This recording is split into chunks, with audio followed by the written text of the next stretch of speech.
नमस्कार दोस्तों, आप सभी में विराजमान परमपिता परमात्मा को मेरा नमस्कार। एक गंभीर प्रश्न है जो सभी को सताता है। माता पिता बच्चों को प्रेम देते हैं परंतु बच्चे माँ बाप को प्रेम नहीं करते, ऐसा क्यों? तो इस प्रश्न का उत्तर जानने के लिए बने रहे हमारे साथ। इससे पहले कि आप वीडियो की गहराई में खो जाए, चैनल को सब्सक्राइब करना ना भूलें। और यदि अभी तक आपने इस चैनल को सब्सक्राइब नहीं किया है तो आप बहुत कुछ मिस कर रहे हैं। तो पहली बात में, ये प्रश्न ही गलत है।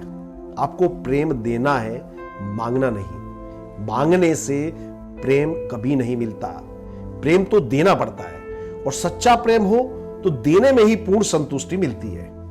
आप अपने बच्चों से प्रेम मांगते रहते हैं, आपके माता पिता आपसे प्रेम मांगते हैं और आपके बच्चे उनके बच्चों से प्रेम मांगेंगे, तो लगातार यह प्रक्रिया चलती रहती है। तो पहली बात, मांगने से प्रेम नहीं मिलता और मांगने से जो मिलता है वो प्रेम नष्ट हो जाता है। दूसरी बात, मां बाप का बच्चे के प्रति प्रेम सहज और प्राकृतिक है। जैसे कि नदी नीचे की ओर बहती है, इसी तरह मां बाप बच्चों से प्रेम करते ही हैं।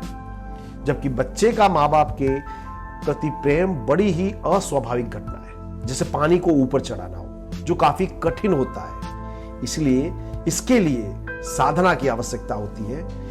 प्रसिद्ध रशियन चिंतक गुरुजीएफ ने कहा था, मैं उसे ही मनुष्य मानता हूं जो अपने मां बाप से प्रेम करता है। यदि कोई माता पिता ये गर्व करते हैं कि वे अपने बच्चों से बेइंतहा प्रेम करते हैं तो ये कोई गर्व की बात नहीं है। इसके लिए मनुष्य होना भी जरूरी नहीं है, पशु भी अपने बच्चों से बेइंतहा प्रेम करते हैं।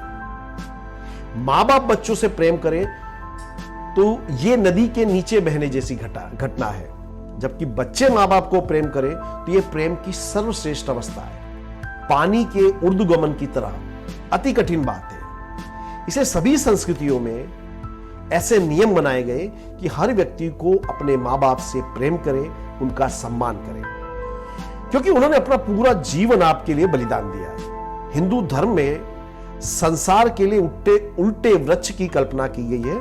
उल्टे वृक्ष का प्रतीक बताया गया है, अर्थात वृक्ष की जड़ें श्रेष्ठ हैं। वृक्ष की सबसे ऊंची डाली पर खिलने वाला फूल ज्यादा महत्वपूर्ण नहीं है, उससे ज्यादा सुंदर है उसकी जड़ें। वो देखने में कुरूप होगी, लेकिन जड़ सबसे ज्यादा महत्वपूर्ण है, सबसे ज्यादा सुंदर है, सबसे ज्यादा सम्माननीय है, क्योंकि वृक्ष के सभी अंगों को जीवन रस और पोषण जड़ों से ही मिलता है। दूसरी बात, माता पिता की स्मृति में नहीं है कि वे अपने माता पिता से कितना प्रेम करते थे और आज उनके बच्चे भी उनसे उतना ही प्रेम करेंगे। आप अपने बच्चों से प्रेम करते हैं और आपके बच्चे उनके बच्चों से प्रेम करेंगे।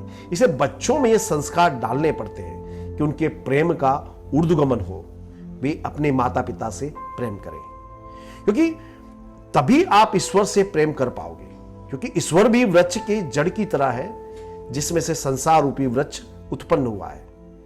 तो बच्चों में इसके संस्कार डालने पड़ते हैं, पूरा वातावरण बनाना पड़ता है जिससे बच्चों का प्रेम ऊंचाइयों को छू सके। क्योंकि प्रेम नीचे उतरे, ढलान की ओर बहे, इसमें कोई गौरव की बात नहीं है। दूसरी ओर बच्चों से नफरत करना असंभव है। बच्चा निर्दोष है, मासूम है, तो बच्चे से प्रेम होना एकदम स्वाभाविक घटना है। दूसरी ओर आप ताकतवर हो, बच्चा कमजोर है, तो शक्तिशाली व्यक्ति कमजोर के प्रति दया भाव रखता है, उसे प्रेम दर्शाता है। दूसरी ओर बच्चा बड़ा होता है, वो अपने ढंग से माँ बाप के गुण दोषों का मूल्यांकन करता है।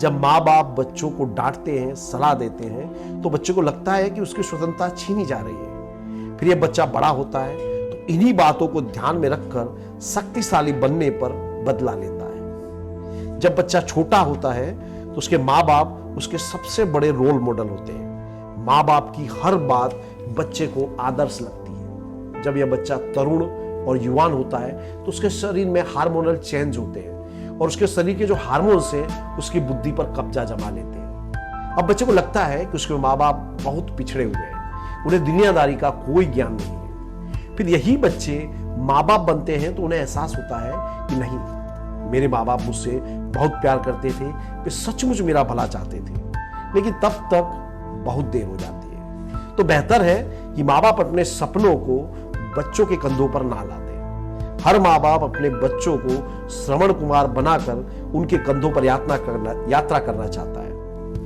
तो मैं माता पिता को यह सलाह देना चाहूंगा कि आपका बच्चा बहुत तेज दौड़ सकता है, बशर्ते आप उसके कंधे से उतर जाए। दूसरी ओर मैं बच्चों को भी कहना चाहूंगा कि आज तक एक भी ऐसे माता पिता नहीं हुए जिन्होंने अपने बच्चों का बुरा चाहा।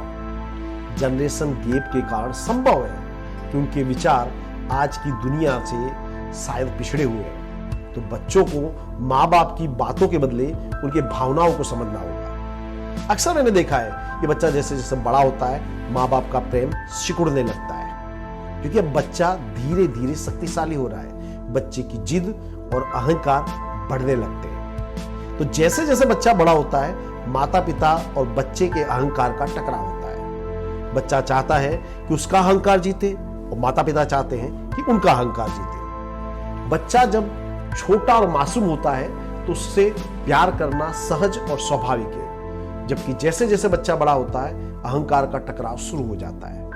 आप चाहते हो कि बच्चा आज्ञा माने और बच्चा चाहता है कि वो आज्ञा को तोड़े।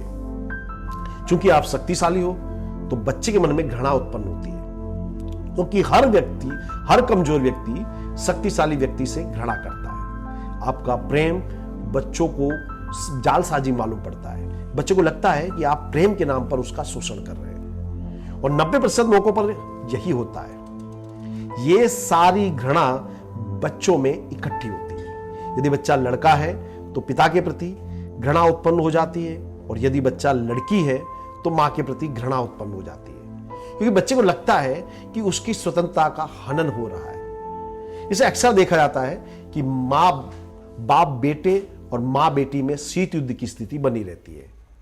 इसलिए गुरुदेव की बात महत्वपूर्ण हो जाती है। मनुष्य तो वही है जो अपने मां बाप से प्रेम करता है। इसलिए यदि आप अपने मां बाप से प्रेम करते हैं, उनका सम्मान देते हैं, तो ये जरूर एक गौरव की बात है, क्योंकि ये चेतना की सर्वश्रेष्ठ अवस्था है। अपने मूल के प्रति श्रद्धा से भर जाना है। वर्तमान समय में जैसे जैसे आधुनिक शिक्षा का विकास हुआ है, ये प्रतीति और गहरी होती जा रही है। बहुत संभव है कि मां बाप इतने पढ़े लिखे ना हो जितने कि बच्चे हो। बाप उतना नहीं जानता जितना कि बेटे जानते हैं। तो अक्सर बच्चों को मां बाप मूड पिछड़े हुए लगते हैं। इसलिए बच्चे मां बाप से अपनी बातें शेयर नहीं करते। मां बाप जब बच्चों से बॉन्डिंग करने के लिए कुछ पूछते हैं तो बच्चे कहते हैं रहने दो, आपको पता नहीं चलेगा। रोज ज्ञान विकसित हो रहा है, तो ऐसे में मां बाप का ज्ञान आउटडेटेड हो जाएगा। यहां बच्चों को ध्यान रखना चाहिए कि मां बाप उद्गम स्रोत है। मैं चाहे जितना भी ज्ञानी हो जाऊं, अपने उद्गम स्रोत से आगे नहीं जा सकता। यही नियति है, क्योंकि कोई भी अपने उद्गम स्रोत से आगे नहीं जा सकता। कोई भी वृक्ष चाहे कितना भी विशाल हो जाए, बीज से आगे नहीं जा सकता। और वृक्ष का अंतिम लक्ष्य यह होगा कि वह उन्हीं बीजों को फिर पैदा कर जाए। कोई भी शक्ति अपने मूल से श्रेष्ठ नहीं होती। हो सकता है इस वास्तविकता की प्रतीति बच्चे को मां बाप के प्रति आदर से भर सकती है। क्योंकि यदि समाज में माता पिता के सम्मान प्रेम का भाव नहीं है, तो ईश्वर के प्रति प्रेम श्रद्धा नष्ट हो जाएंगे। क्योंकि आपके माता पिता के और आपकी उम्र के बीच में तो 20-25 वर्ष का फासला है, जबकि वो ईश्वर जिसने सृष्टि को बनाया है, वो तो अरबों खरबों साल पहले उसने सृष्टि की रचना करी है। यदि वो ईश्वर आपको मिल जाए तो वो तो महाजड़ नजर आएगा आपको। वो तो आपको मनुष्य भी नहीं मालूम पड़ेगा, क्योंकि वो तो परम स्रोत है। उद्गम के प्रति श्रद्धा प्रेम का भाव गहन चिंतन से ही पैदा होता है। इसलिए आपका चिंतन आपको श्रद्धा से भर देगा। आई एम श्योर दोस्तों, आपको इस वीडियो में काफी इंटरेस्ट आया होगा। तो ऐसे मजेदार वीडियो के लिए बने रहिए हमारे साथ। चैनल को लाइक और शेयर कीजिएगा। Thank you very much friends. Have a very nice day.